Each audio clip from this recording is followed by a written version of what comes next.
नमस्कार जय जगन्नाथ मु आपनकर पापुन ब्लॉगिंग वेलकम करछि मोर यूट्यूब चैनल को केमते अछि समस्ते मु बहुत भले अछि आशा करबी आपन माने समस्ते भले रहंतु प्रभु जगन्नाथ आपनकर मंगल करंतु आज गोटे सुंदर कथा कहबी भल लागले निश्चित भाव में लाइक शेयर सब्सक्राइब करबे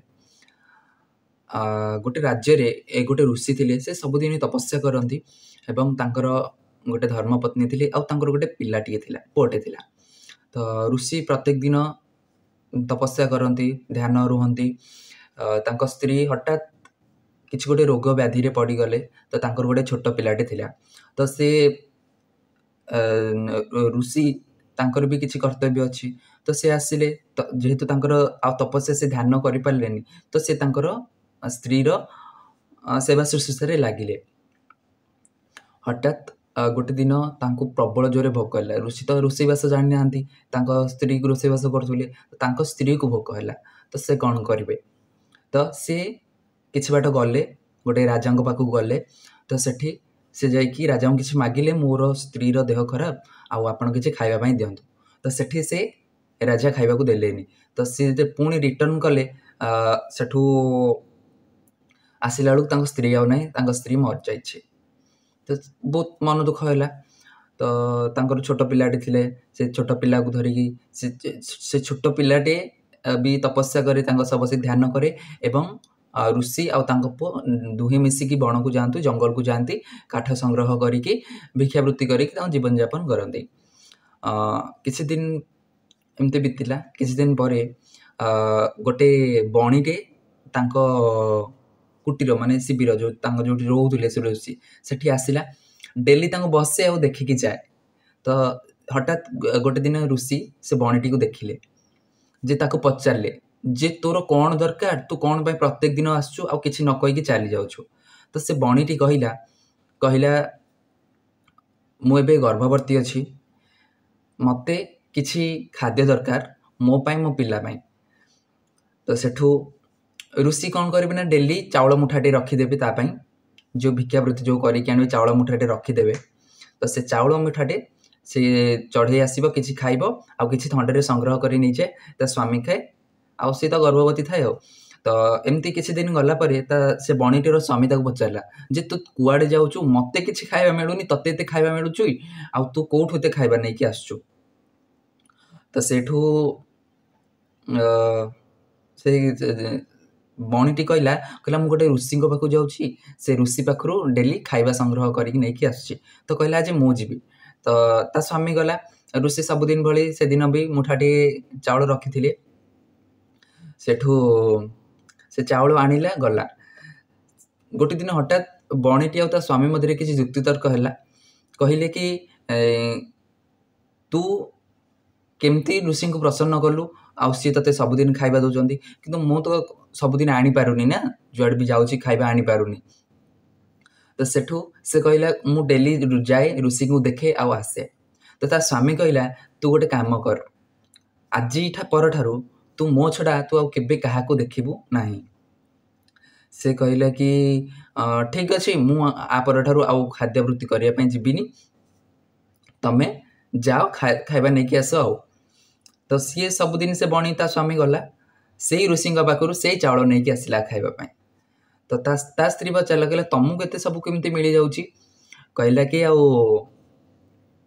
मु से ऋषि पाखु खाइबा आणुची ताको पचारे ऋषि केमती अछंती कहला केमती अछंती मु देखिनी आज देखिक आसी कहबी ता स्वामी आसिला देखिबा पई सेठो ता ऋषिर पुआ को प्रबल जोर भोक होउची किछि खाइबा ता पाखे नथिला तो सी रिटर्न करी आसिला बणीटी ता बणीर स्त्री ताको पचारला कौन आज किसी आनिल नहीं ऋषि किसी देलेनी कहले आज दवापाई ऋषिंर किसी भी ना किंतु ऋषि पुअर बहुत देह खराब तांको पाखे आज खाइबा ना तो चल आम आउ कौटिकी जावा सी कहले बणीटी कहले ताको जदि काली रोगे मु पड़ी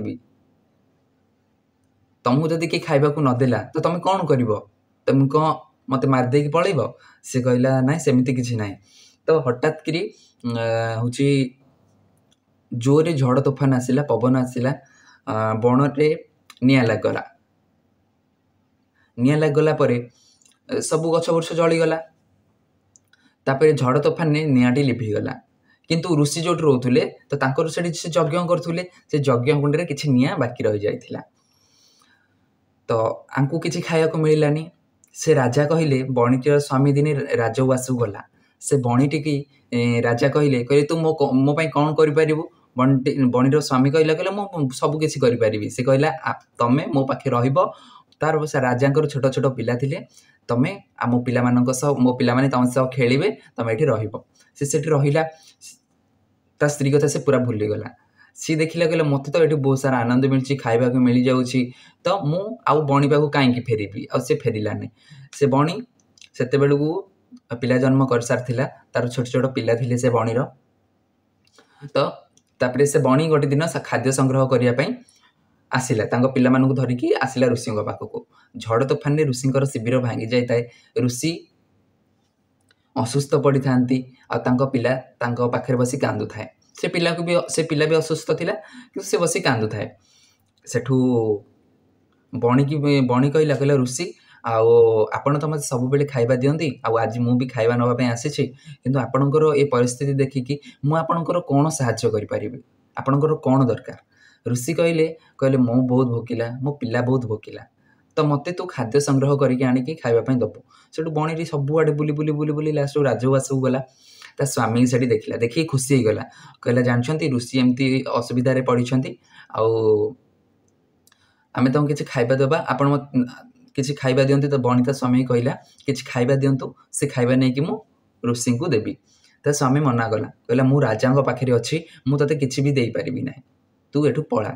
ତ ସେ ବଣିଟି କହିଲା ତମେ ଯେତେବେଳେ ଅସୁବିଧାରେ ପଡ଼ିଥିଲ ନା, ସେତେବେଳେ ମୁଁ ଖାଇବା ସଂଗ୍ରହ କରିକି ଋଷିଙ୍କ ପାଖରେ ଦେଉଥିଲି, କିନ୍ତୁ ତମେ ଆଜି ଦେଖ, ଆଜି ସେଇ ଖାଇବା ଖାଇକି ସୁସ୍ଥ ହେଇସାରିଲା ପରେ ନା, ଆଜି ରାଜାଙ୍କର ଦାସ ହେଇଗଲ, କିନ୍ତୁ ମୋର ସାହାଯ୍ୟ କିଛି ଆସିଲନି।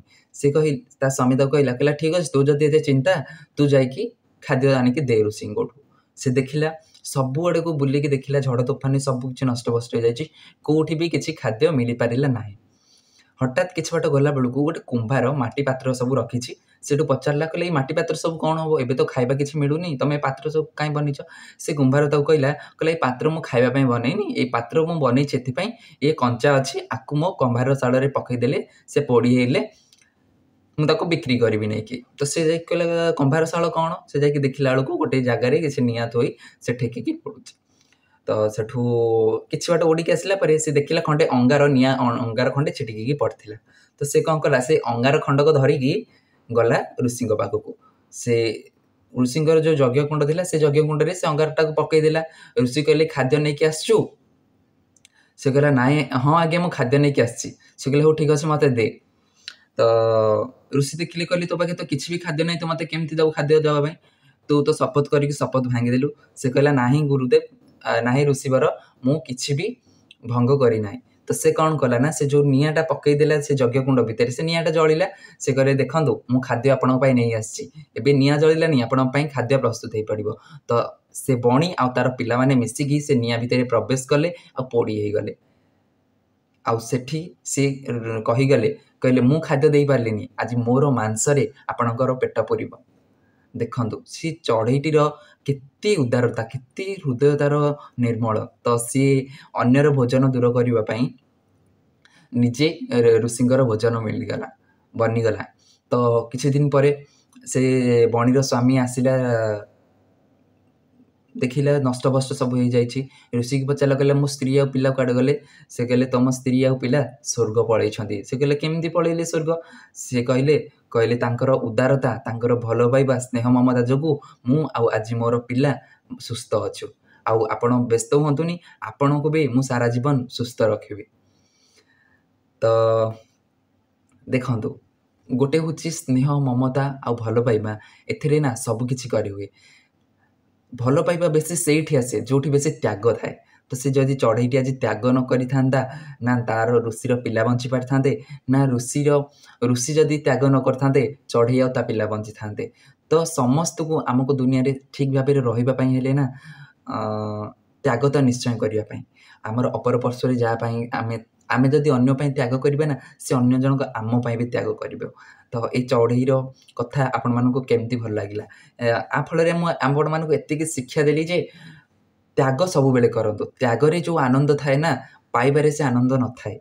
ତ ଆପଣ ଯଦି ଅନ୍ୟ ପାଇଁ କିଛି ତ୍ୟାଗ କରିବେ ନା, ଭଗବାନ ଆପଣଙ୍କୁ ନିଶ୍ଚୟ କିଛି ନା କିଛି ବାଟ ଦେଖେଇବେ।